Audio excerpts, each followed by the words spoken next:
Welcome to Shedding the Shame. I'm your host, Tami Wong. This is where women stop whispering about the hard things. No performing, no fixing, no pretending we're fine. Just honest conversations about what we've carried, what it cost us, and how we rebuilt. You don't need a perfect story. You just need the courage to tell the truth. You are not broken. You are not dramatic. And you are not alone. Let's shed the shame. Hello, it's Tami. You have me again alone today, and I am talking about my hair loss story. And so I thought it only fitting that I show up without a wig, which I usually do for my solo podcast episodes because I can and it's more comfortable. So, yeah, I got my hair under the headphones here, which you can't really see.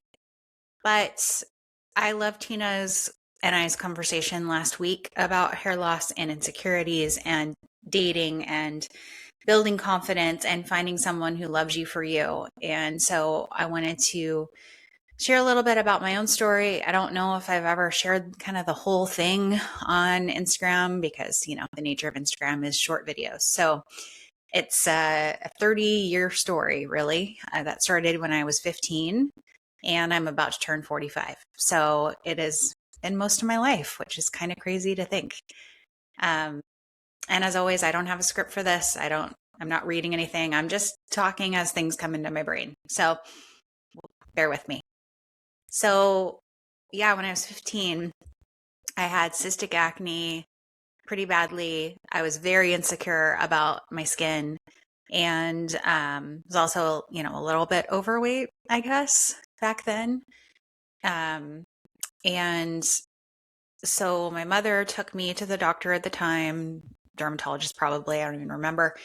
And there was a new medication on the market at that time called Accutane, which I'm sure most of you have heard about or heard of.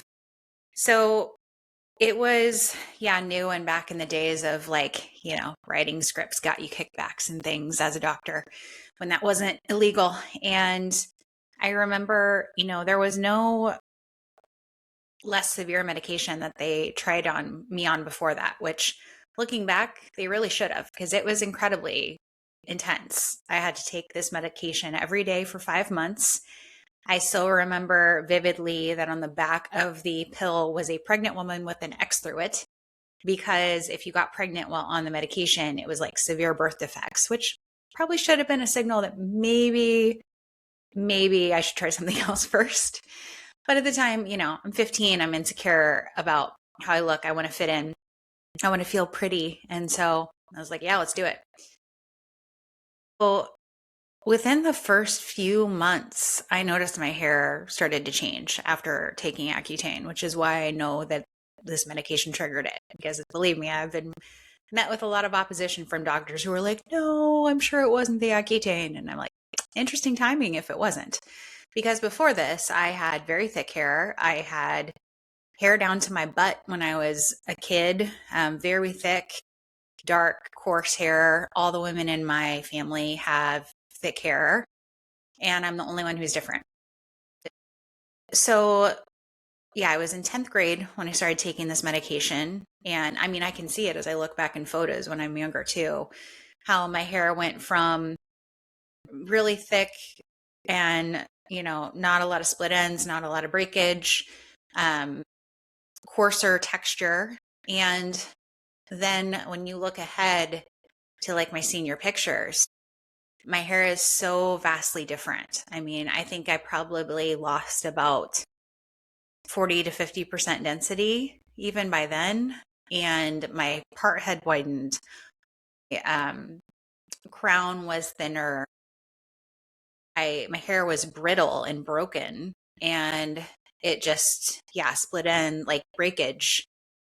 Yeah, breakage everywhere if you're looking at pictures.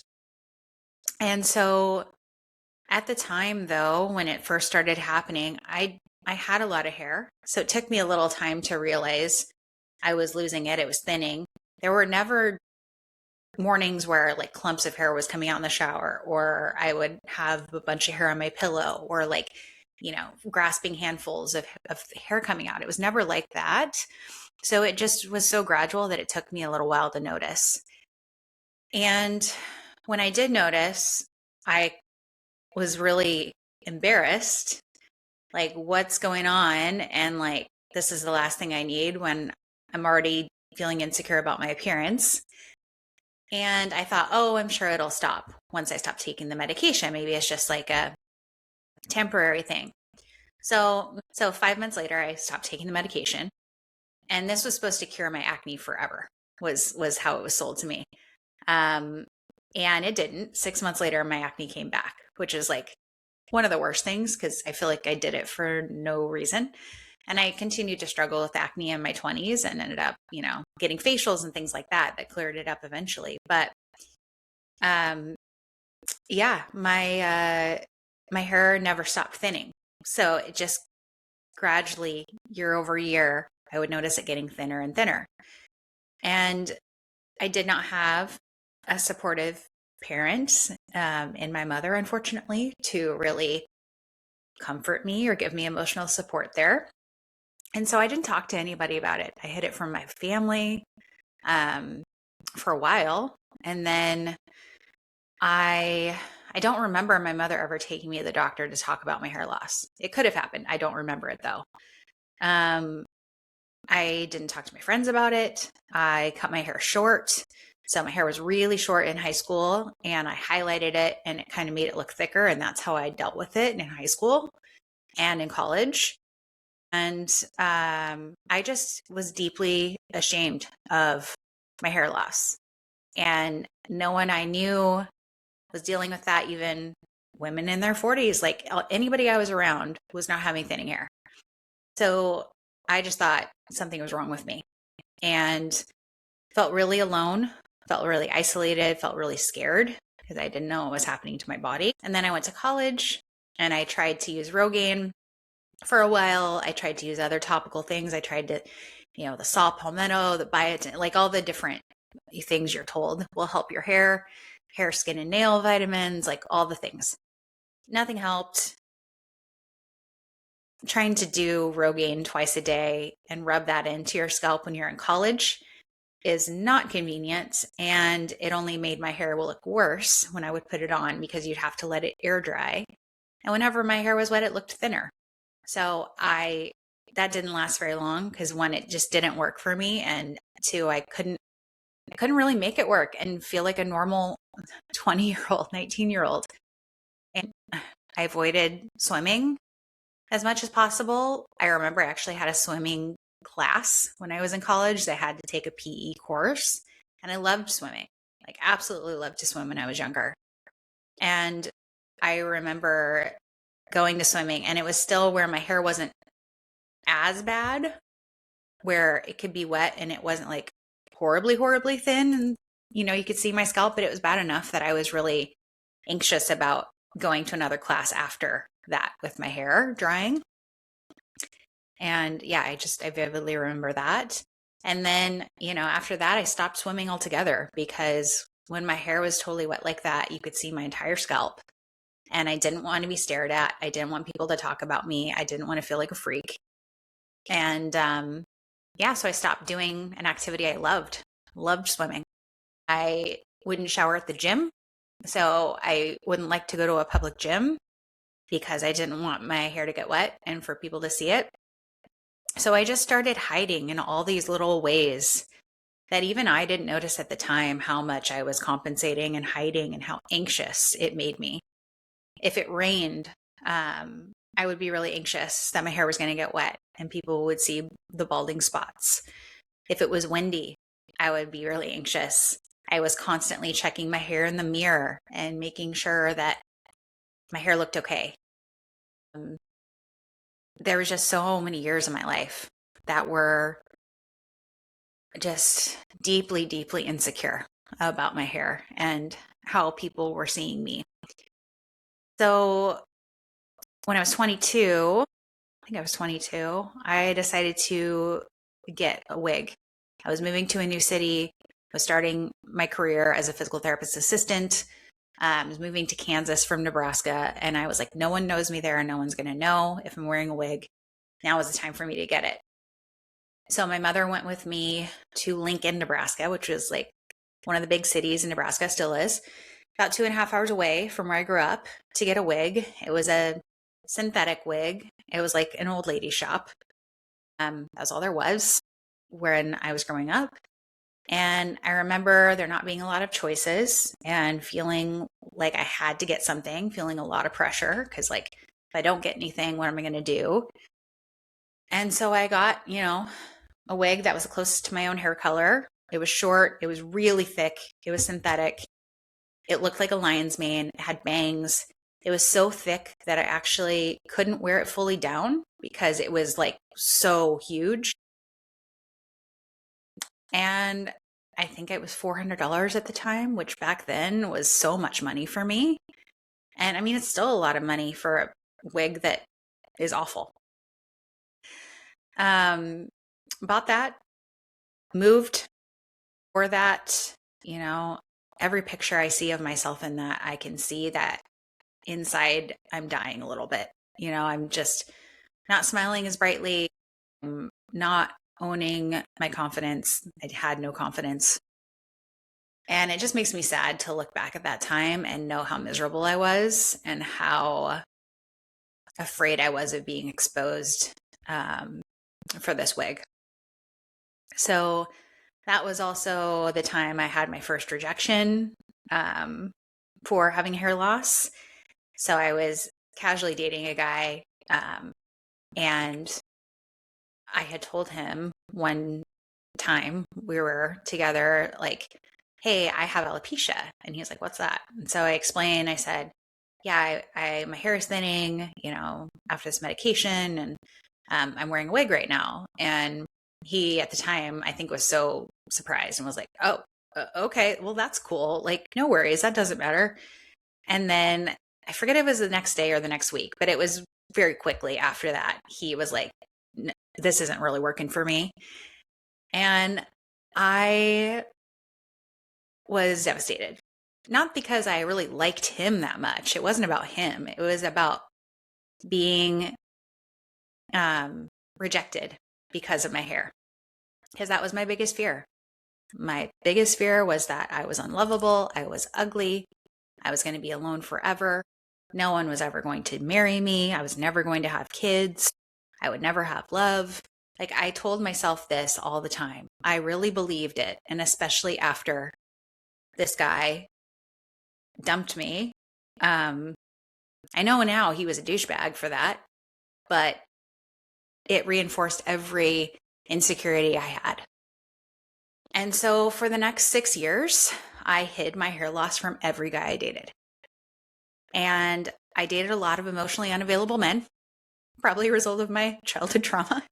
I laugh now because I'm, in a much better place, but it wasn't pretty those next 6 years for my confidence. And yeah, all the guys I dated were, 3 to 6 month relationships. Never got serious enough. I wanted a serious relationship. The guys I dated never ended up wanting a serious relationship. I usually got dumped. And I wasn't confident. I wasn't confident in how I looked. After that year of wearing that wig, I stopped wearing it because I hated it so much. And I actually ended up using fibers, hair fibers, specifically the Topic brand, which still exists today. And I used those for 10 years. And they're basically keratin fibers that you shake onto your hair and it adheres to your hair fibers and it looks like hair. So you can get it in different colors. It's expensive. It's incredibly messy. So it would get all over my bathroom counters and sink and I'd have to wipe it all up. And, if your hair gets wet, there's a chance it could come off. And, if you don't get all the spots covered, if it's windy, it's going to show, and it could only look so realistic, especially as my hair got thinner and thinner and thinner. But I relied on that for 10 years. I carried it in my purse. I would reapply it often. When I was in a relationship where I was staying at my boyfriend's house, I would bring it and I'd get up early in the morning and I'd put it on and it would stay in pillowcases. And so I would try to wipe that off. I mean, there was just, God, I think back to how hyper vigilant I had to be about anyone finding out about that and how terrified I was that a guy I was dating would find out. and dumped me. It's just, yeah, it was a lot. It was a lot. And I was just not, I was kind of a shell of myself in those years, from high school until I was 28. It was not fully myself. I wasn't as outgoing. I'm a pretty funny person. I was not, I was not trying to call attention to myself. I definitely kind of blended into the background in a lot of ways. And I did not feel confident in the dating world and in my beauty at all. And to this day, I struggle to accept compliments about how I look because I had cystic acne. I was a little bit overweight. I had hair loss in these formative years of my life. Part of my brain is still stuck back in those years of feeling ugly and feeling not enough. And it's still something I struggle with. So yeah, fast forward to 28. So to my knowledge, no man ever that I was dating knew about my hair loss, or at least they didn't bring it up to me after that guy. But that didn't lessen the fear of rejection for me. I just felt like I had to hide that part of myself to be accepted and to be attractive to men. And around 28, I started to talk to really close friends about my hair loss, because even up until then, I really hadn't talked about it much with friends because I was ashamed of it and I thought it made me weird. And so I remember the first person I remember opening up to really a lot about it was my best friend, Jill, who is still my best friend. And it's been almost 20 years of really close friendship with her. I've known her more than 20 years now. And I just remember how supportive and loving she was about it. And I don't think anything differently of you, because now that I know that you have hair loss, that does not change my perception, my thoughts of you, my love for you. And then I told a really close guy friend as well. And I was very nervous about that. And again, he really just echoed her sentiments that you're beautiful. I don't think anything of it. You're still beautiful just as you are. And those conversations really gave me the feeling of safety to be able to start talking about it more. And that was around the time I met my now husband. I was 28 when I met him. And about a month into us dating, I knew I had to tell him, because from our first date, I really felt like he was different.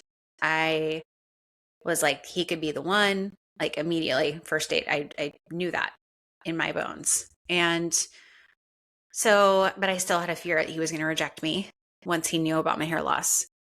And so a month into our dating, I was like, okay, I got to tell him, because if he's going to reject me, I need to do it now before I get any more invested in this relationship.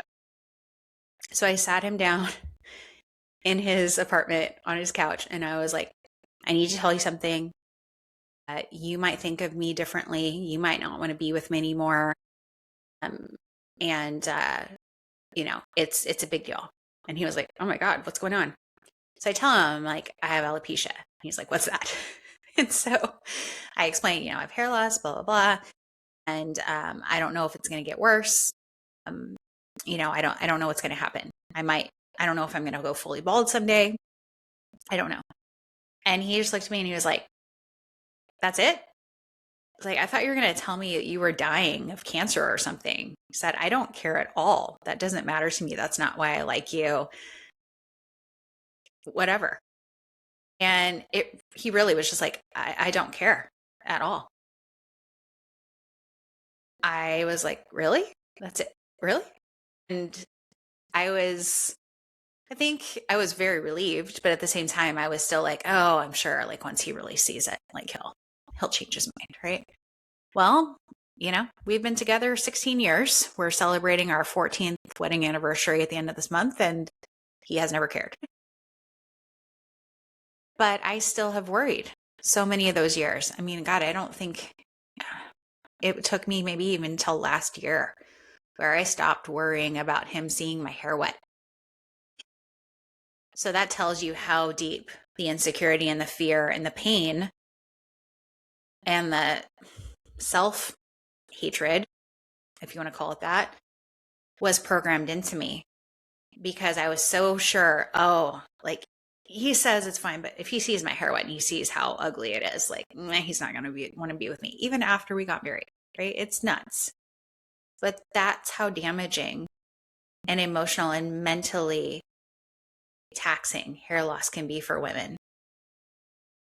So I am so grateful and happy that I found someone who unconditionally loves me and who has never cared and has accepted me and is like, you can wear wigs or you don't have to wear wigs. I don't care. If you want to cut your hair, great. If you don't, great. Like, he really doesn't care. And he just wants me to be happy. He's like, I just want you to feel beautiful, like I see you. So that has lifted such a weight off of me. But, people have asked me, oh, is that when you accepted your hair loss? And I was like, no, because it wasn't about him. It wasn't about external acceptance at the end of the day. It was about internal acceptance. And that took far longer. That took years of therapy, introspection, reflection, giving myself the love I didn't get as a child, and showing myself I was enough. And developing healthy patterns for myself. And that is a much longer process. How we speak to ourselves, how we think of ourselves. It's an ongoing battle when you deal with something as stigmatized as female hair loss, because society teaches women and girls that to be beautiful, you need to look a certain way. And we are shown this from the time we are 5, whatever, whenever you start seeing TV, movies, music, everything. We're taught that you have to have long, thick, beautiful hair like the shampoo commercials. We're taught you have to be a certain size. We're taught your face has to look a certain way. You need to talk a certain way to be accepted, to not be too difficult, to be likable. And hair is a huge part of our femininity and our identity. And so when you lose that as a woman at any age, it can be incredibly traumatic and devastating. But especially when you lose it in your formative years, it really, really permeates into how you feel about yourself for a long time. And it takes a lot of work to undo that. So something that really bothers me is the double standard of female hair loss versus male hair loss. Male hair loss is accepted. It's expected that men will go bald or will lose some of their hair. Men are seen as, badass and distinguished if they shave their head. Men are able to go gray and they're a silver fox. And yes, people joke about guys going bald, but it's not like, there's not a shame around it. But if you see a guy who's balding or shaved his head, it's like, no one bats an eye at that. If a woman is bald or has thinning hair or shaves her head, it's like, whoa, is she sick? What's wrong with her? Oh, she must not be healthy. Oh, like, is she mentally okay? Why would she shave her head?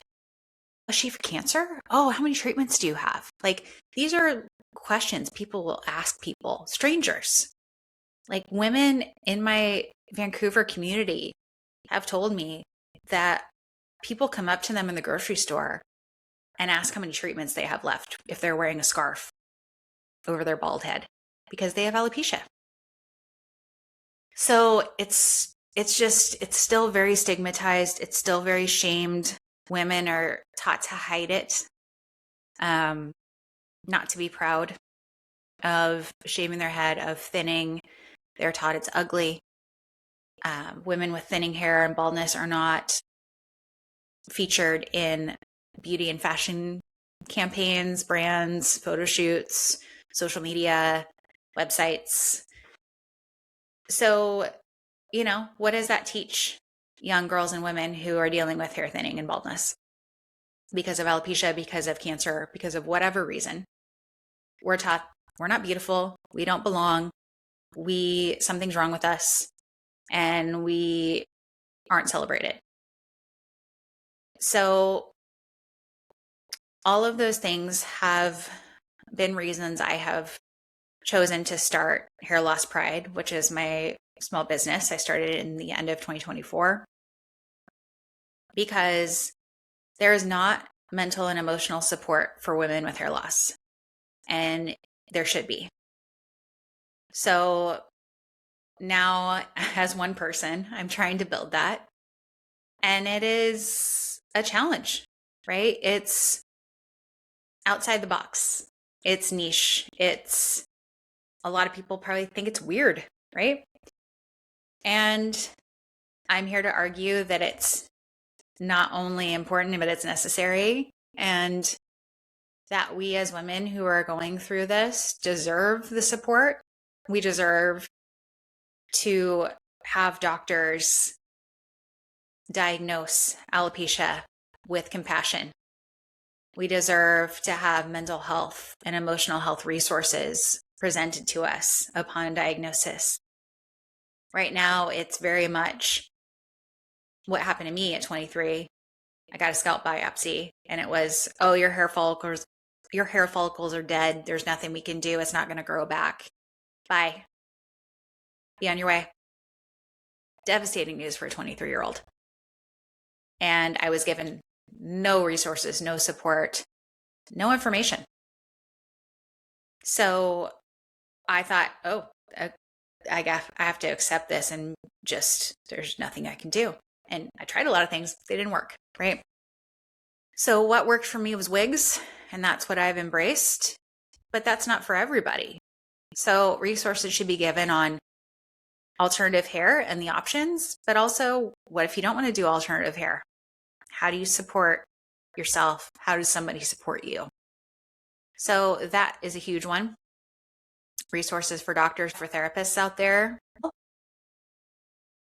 And there needs to be more research done.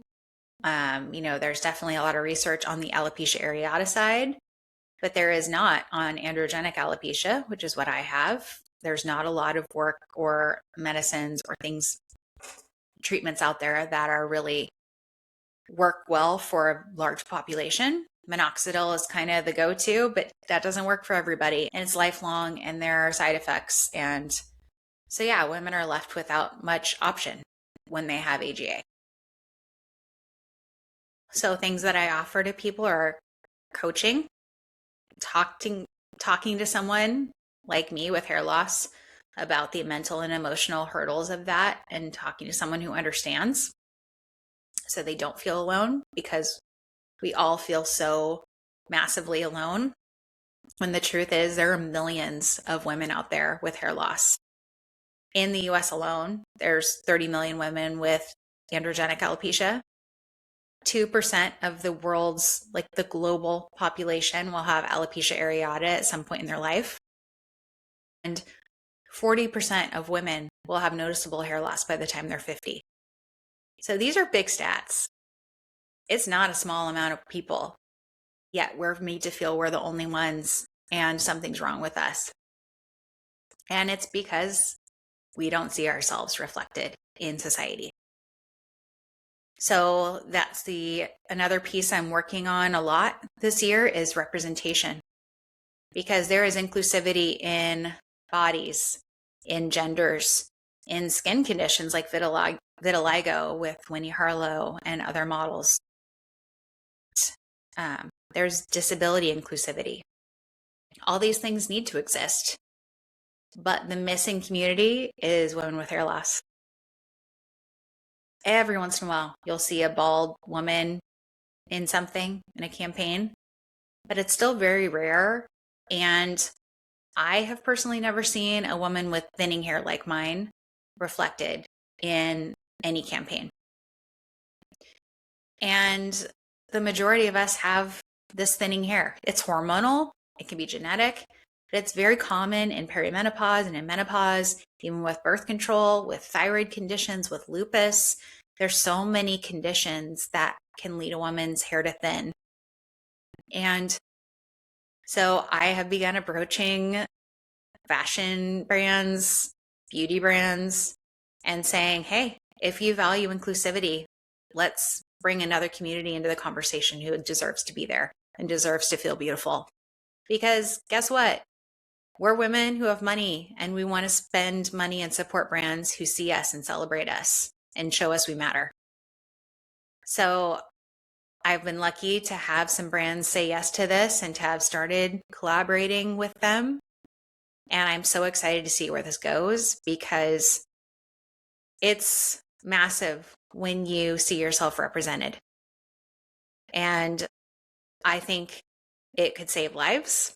I truly believe that. And it's well overdue. So wish me luck in that. But, I'm now at a stage in my life where I am really proud of my hair loss. I never in a million years thought I would get here. I never imagined I would use one of the most painful experiences of my life and turn it into my life's purpose. I wrote a kid's book about hair. That's what really turned the switch for me on doing more advocacy around hair loss. Before that, I was a prisoner to it. And now I am free and will tell anybody I meet on the street that I'm wearing a wig. I do not care. I switch my wig more than once in the day sometimes. I drop my kids off wearing one, and I pick them up wearing a different one. Everyone at school that I talk to knows I wear wigs. My kids tell their friends at school I wear wigs. I talk to their friends about it. My goal is to normalize hair loss in women and wig wearing and baldness and all the associated things that go along with alopecia as much as possible, especially for this younger generation, so that when my daughters grow up, if they or their friends have hair loss, they're like, all good. My mom had this, or Zoe's mom had this. I'll go talk to her. Or she wore this cool wig. I'll go find one. I want to take the shame away from it, because we don't deserve to hold it. It is not something we can control. And it's not something we asked for. And so many times women with hair loss are blamed for their hair loss. Like, oh, did you try this, this, and this? Like, yeah, I guarantee you, if a woman has hair loss, she's tried pretty much everything. She's wasted a lot of money on treatments that promise to cure her. And she has felt like a failure when they didn't. So, yeah, bottom line is, I want to see the stigma around hair loss die. And I'm going to do everything I can to make it happen as my little team of one. Who knows what it'll grow to? I hope to grow and to expand and spread this message as far and wide as it can go, so that any woman who's listening to this who has hair loss never questions her beauty and her worth, because you don't deserve to feel that way. And I know how painful it is to feel that way for 20 plus years and struggle. And so just know there is community out there. If you're somebody who is listening and who is still hiding and is feeling alone, go onto Instagram, search alopecia, start following as many accounts of women with hair loss as you can. Fill your feed with it. See how many of them are living loud and proud lives and are beautiful with or without hair. And know that even if you're not at that point yet, that you can get there. and that there is support out there, because this community has done so much for me. It has uplifted me. It has helped me grow. It has amplified my message of acceptance. And there's so many special women out there. So special shout out to if you're in Vancouver and you have hair loss. I have an in-person community and there is no charge for it. We meet up once or twice a quarter for a meal, for a walk. I have goals to make it more regular as my own time capacity can accommodate. But, there's 20 of us now in the Vancouver area that all have hair loss of different kinds.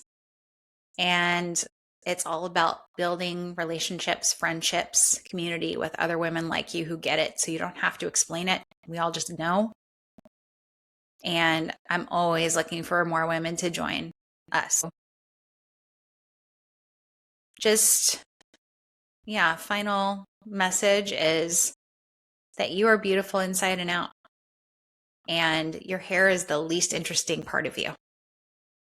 It may be what somebody sees when they first meet you, but it's not who you are. It doesn't define you. And anybody who's worth your time will not judge you based on what's on the outside. So hold your head high and know that you are enough. Talk to you soon. Bye. Thank you for being here and for listening to another powerful conversation on shedding the shame. If something in today's episode resonated with you, I want you to sit with that. Let it land. Let it remind you that whatever you're carrying, you don't have to carry it quietly. Shame survives in silence. Healing begins when we speak. If this episode moved you, share it with a woman who needs to hear it. Start the conversation. Send the text.